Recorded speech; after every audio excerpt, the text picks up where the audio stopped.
Assalamualaikum warahmatullahi wabarakatuh. Perkenalkan nama saya Angelika Anastasia dari kelas E D3 Perhotelan dengan NIM 222139781.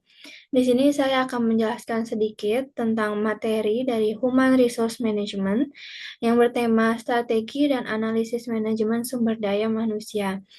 Karena saya hanya menjelaskan mungkin sedikit atau hanya sedikit poin-poin saja yang sudah saya cari data-data atau informasinya dari yang bersumber dari Google.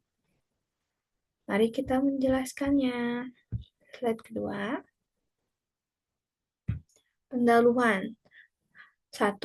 Manajemen sumber daya manusia atau SDM adalah fungsi yang penting dalam organisasi. Yang berarti kalau tidak adanya Human Resource Management, tidak adanya perekrutan karyawan dalam organisasi tersebut. Yang kedua, menangani semua aspek yang terkait dengan pengolahan karyawan, mulai dari rekrutmen hingga pengembangan karir. Yang berarti, karena adanya Human Resource Management ini, yaitu adanya rekrutmen karyawan dengan adanya penyaringan atau memfilter karyawan tersebut hingga diterima. Dan ketika diterima, karyawan tersebut tetap diedukasi atau ditingkatkan knowledge-nya dalam berkarir. Yang ketiga, tujuan utama adalah menciptakan kinerja organisasi yang optimal dengan mengelola dan mengembangkan karyawan secara efektif.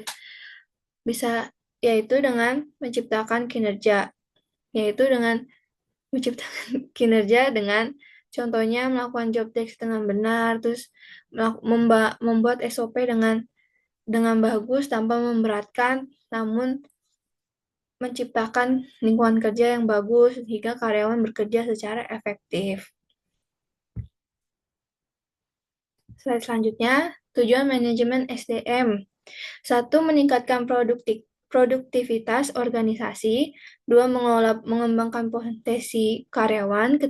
Meningkatkan kepuasan karyawan. 4. Menciptakan budaya kerja yang positif. Meningkatkan produktivitas dalam organisasi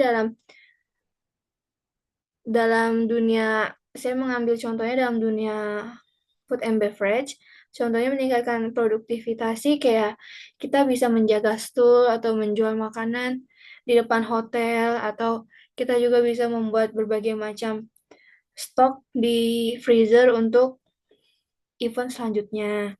Jadi waktu tidak terbuang sia-sia jika event sedang tidak ada atau sepi.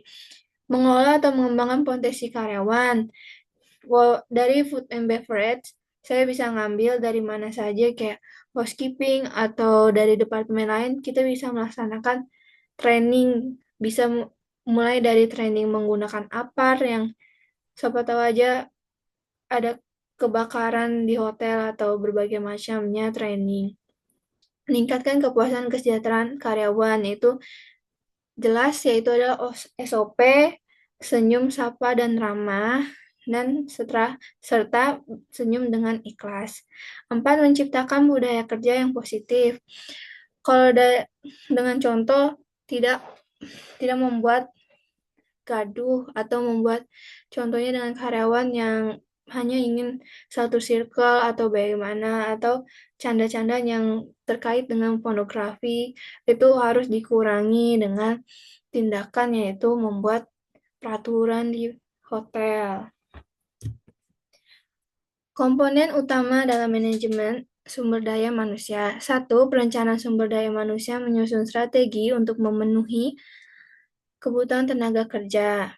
2. Rekrutmen dan seleksi menarik dan memilih kandidat yang tepat. 3. Pelatihan dan pengembangan meningkatkan keterampilan dan kompetisi karyawan. 4. Penilaian kinerja mengevaluasi kinerja karyawan secara teratur. 5. Kompensasi dan penghargaan memberi imbalan yang sesuai dengan kontribusi karyawan. 6. Hubungan karyawan menjaga komunikasi yang baik antar manajemen dan karyawan.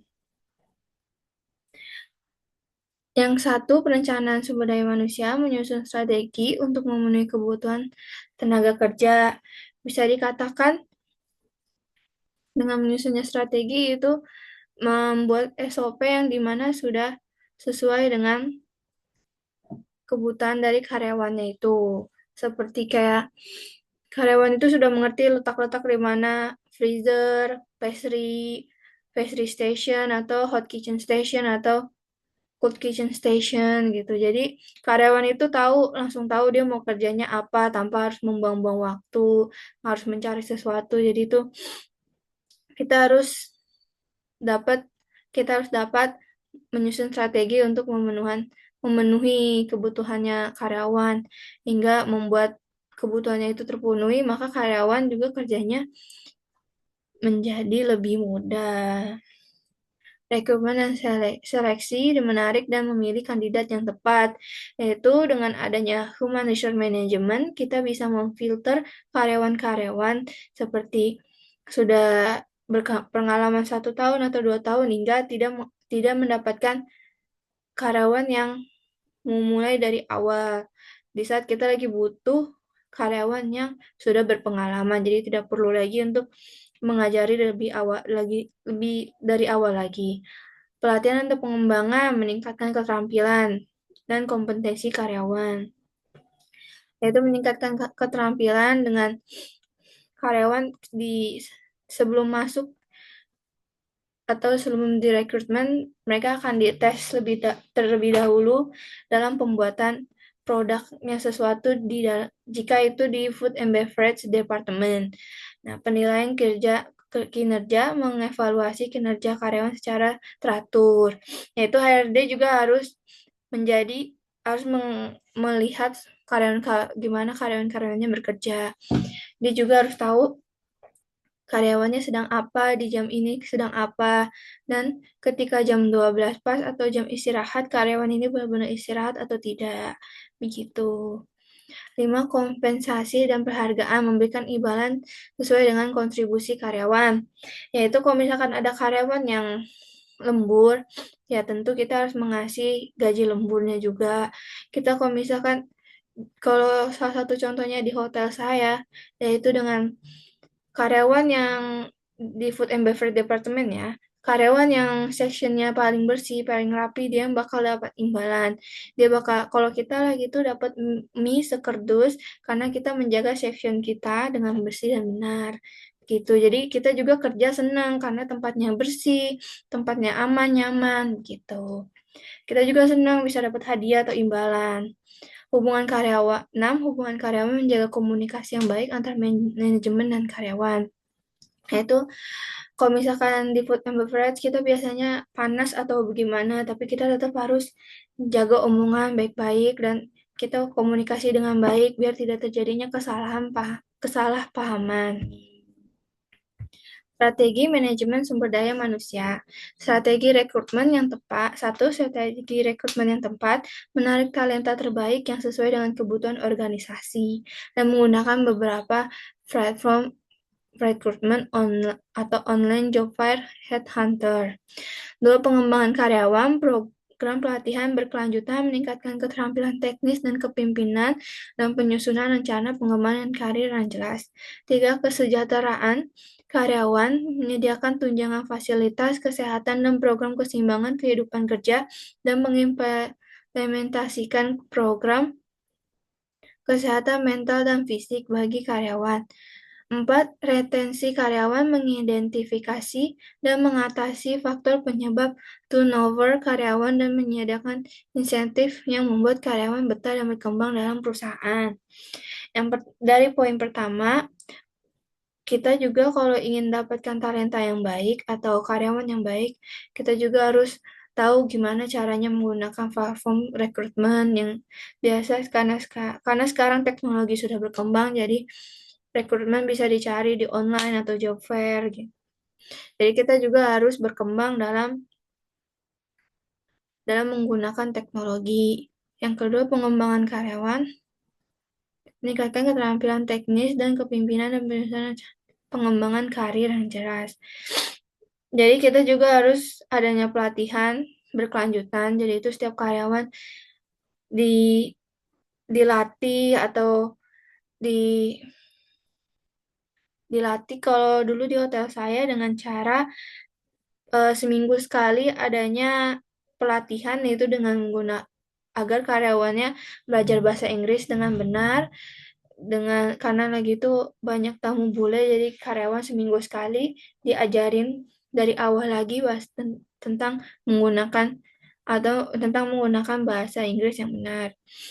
Kesejahteraan karyawan menyediakan tunjangan, fasilitas kesehatan, dan program keseimbangan kehidupan kerja, dan memperhatikan kesehatan mental dan fisik bagi karyawan. Kesejahteraan karyawan bisa contohnya dengan adanya BPJS Ketenagakerjaan. Kalau misalkan sakit, kita izin, tapi dipermudah dengan syarat kita udah ngasih dengan syarat kalaupun kita izin, tapi setelah izin itu kita mengasih bukti kalau kita sakit dengan surat dokter itu. Jadi nggak perlu harus surat dokter terlebih dahulu baru izin gitu. 4. Retensi karyawan mengidentifikasikan dan mengatasi faktor penyebab turnover karyawan dan menyediakan insentif yang membuat karyawan betah dan berkembang dalam perusahaan. Yaitu artinya bahwa karyawan harus dibuat betah atau berkembang. Jadi itu nggak cuma untuk dilatih aja, tapi kita juga harus buat karyawan betah biar nggak ada penggantian karyawan. Jadinya perusahaan nggak terus dari awal untuk mengajari karyawan baru, tapi karyawan jadinya berkembang dengan karyawan lama. Jadinya perkembangan dalam perusahaan ikut berkembang dari karyawan tersebut.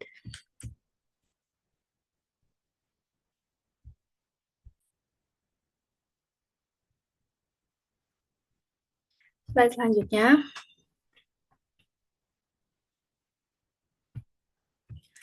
Analisis manajemen sumber daya manusia. 1. Analisis kebutuhan sumber daya manusia, menentukan jumlah dan keterampilan tenaga kerja yang dibutuhkan. Kedua, analisis kinerja karyawan, evaluasi hasil kerja karyawan untuk memastikan pencapaian target dan tujuan organisasi. 3. Analisis kepuasan kerja, survei atau wawancara untuk mengetahui tingkat kepuasan dan kebutuhan karyawan. 4. Analisis retensi dan turnover mengukur tingkat penggantian karyawan dan alasan di balik untuk mengurangi kehilangan talenta.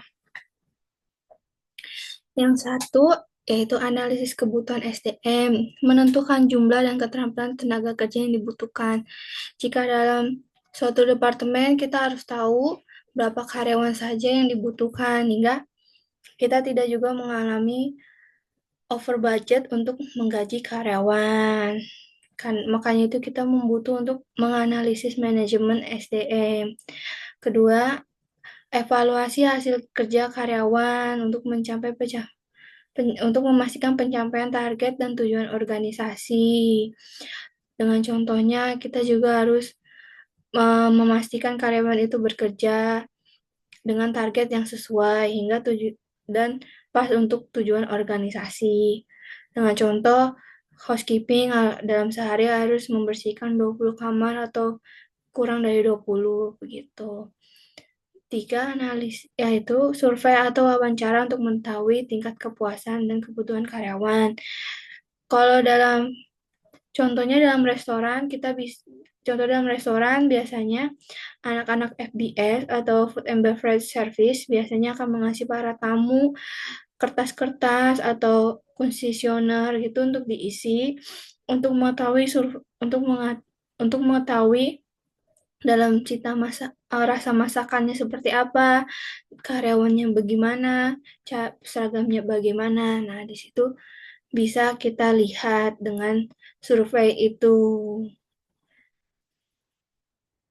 Mengukur tingkat penggantian karyawan dan alasan dibaliknya untuk mengurangi kehilangan talenta.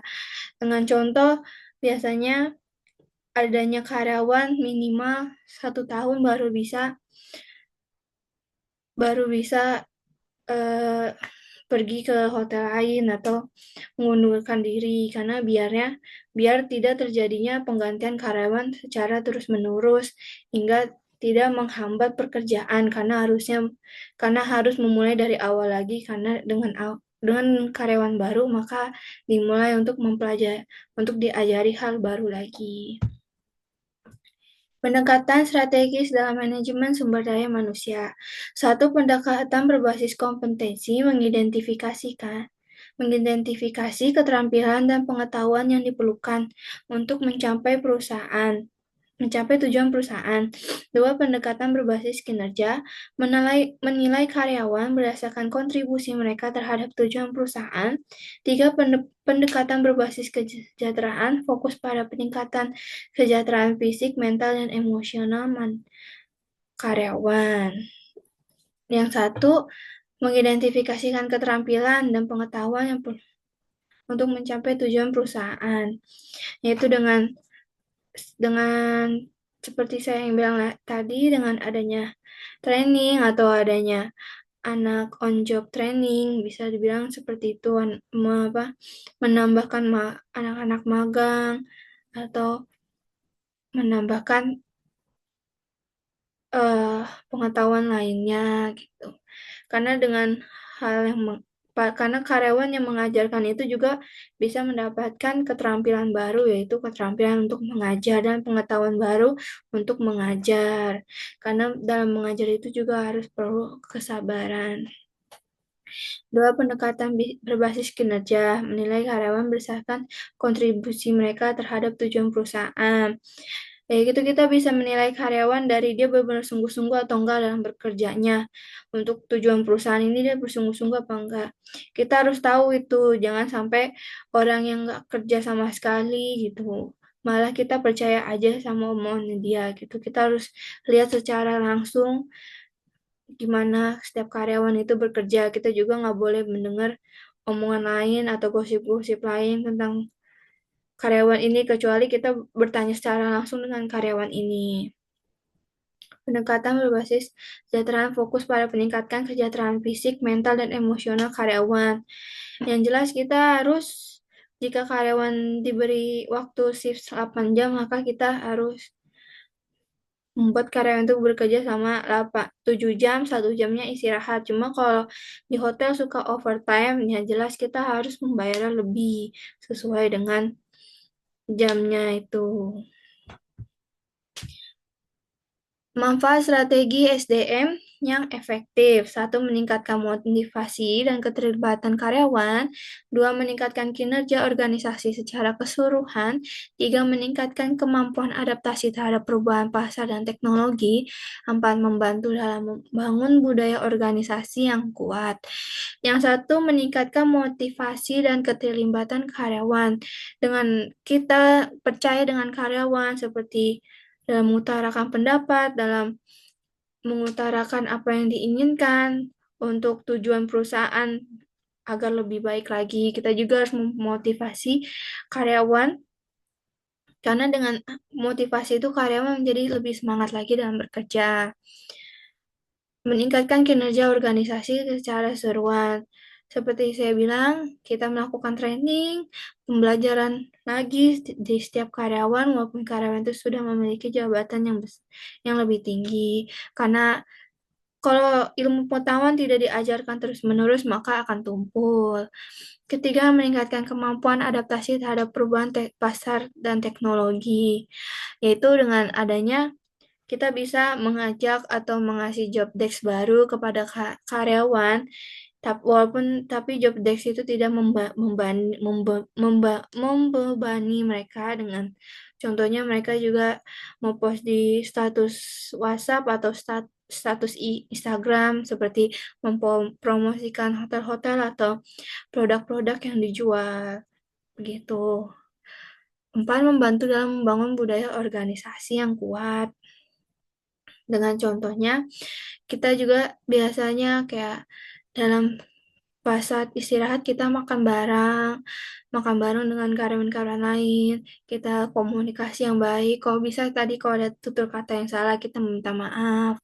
Hingga membangun budaya organisasi yang kuat. Karena kalau kita saling erat satu sama lain, maka kita juga akan bekerja dengan sangat baik nantinya. Tantangan dalam manajemen sumber daya manusia. Satu, perubahan teknologi menyesuaikan SDM dengan perkembangan teknologi baru. Dua, globalisasi mengelola tenaga kerja yang lebih beragam secara budaya dan geografi. Tiga, kekurangan talenta kompetisi untuk merekrut dan mempertahankan talenta yang terbaik. Empat, keseimbangan kerja hidup menjaga keseimbangan antara pekerjaan dan kehidupan pribadi karyawan. Yang satu, perubahan teknologi menyesuaikan SDM dengan perkembangan teknologi baru. Saya mengambil contoh di food and beverage, yaitu adanya mesin baru seperti mesin.